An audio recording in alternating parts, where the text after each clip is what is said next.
Today's word. Milk. All right, let's dive into today's word. Milk.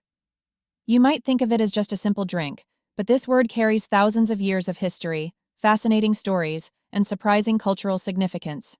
So, let's explore its origin, pronunciation, a fun story, and where it appears in literature and pop culture. 1. The origin of the word. Let's start with the origin of the word milk. This word has traveled through centuries, picking up stories along the way. It comes from the Old English words milk or mīlk, which were commonly used around the 9th century. But its journey didn't start there.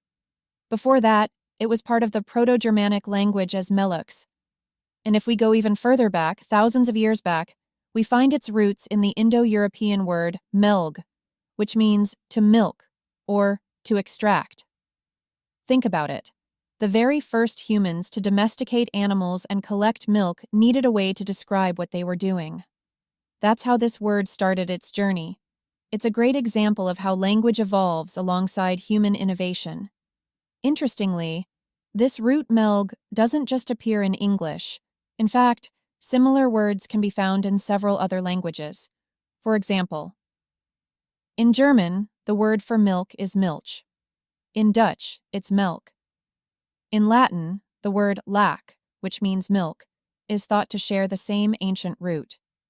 All these words remind us that milk has been a vital part of human life for centuries, and its name reflects that importance across cultures.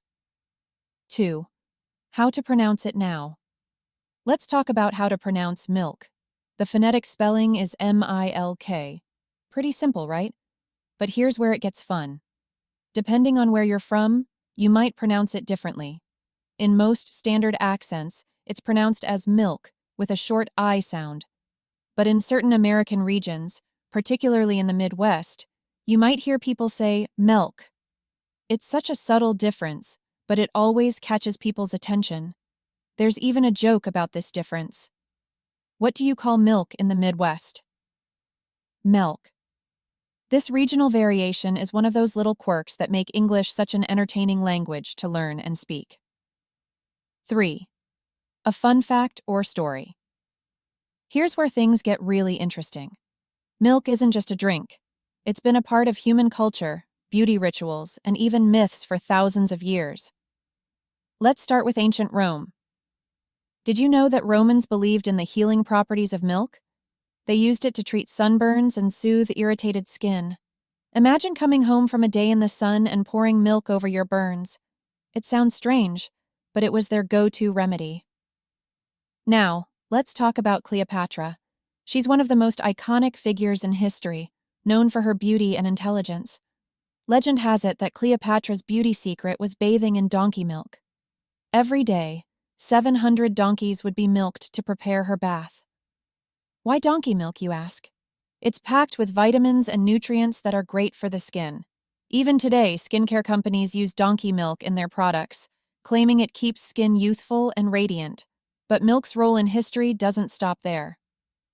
During the 19th century in America, milk was referred to as white gold. Why? Because it was incredibly valuable. There weren't modern refrigeration methods, so milk was hard to transport and keep fresh. Only the wealthy could afford to have it regularly. Imagine treating a glass of milk the same way we treat a luxury item like champagne today. Here's another quirky fact. Cows didn't always dominate milk production. In some parts of the world, goat milk, sheep milk, and even camel milk were more common. In Mongolia, for example, they still drink mare's milk, and in certain regions of the Middle East, camel milk is a staple. So the kind of milk you drank often depended on where you lived and what animals were available. 4. Milk in literature and pop culture. Now let's move on to milk's appearances in literature and pop culture. You might think, milk? In books and movies? But trust me, it shows up more often than you'd expect, and it always carries a deeper meaning. One of the most famous examples is George Orwell's Animal Farm. In the book, the animals overthrow their human owner to create a society where everyone is equal. But things quickly take a dark turn. The pigs, who take over as leaders, begin keeping all the milk for themselves while the other animals go without. Milk, in this case, symbolizes fairness, or the lack of it. It's a powerful reminder of how those in power can manipulate resources to serve their own interests. Milk also plays a memorable role in Stanley Kubrick's A Clockwork Orange. The main character, Alex, and his gang drink something called mɪlk plus. It's a milk-based drink laced with drugs, and they use it to fuel their violent behavior. This scene is brilliant because milk, which is usually associated with innocence and purity, is turned into something sinister. It's a great example of how filmmakers use symbolism to challenge our expectations. And milk isn't just in books and movies, it's even in art. For instance, Dutch painter Johannes Vermeer's The Milkmaid is a masterpiece that celebrates the simplicity of daily life. The painting shows a woman pouring milk with such care and focus that it feels almost sacred. It's a beautiful reminder of how something as ordinary as milk can be elevated into art. 5. Wrapping it all up. So, what have we learned about milk today? It's not just a drink you pour over cereal or add to your coffee.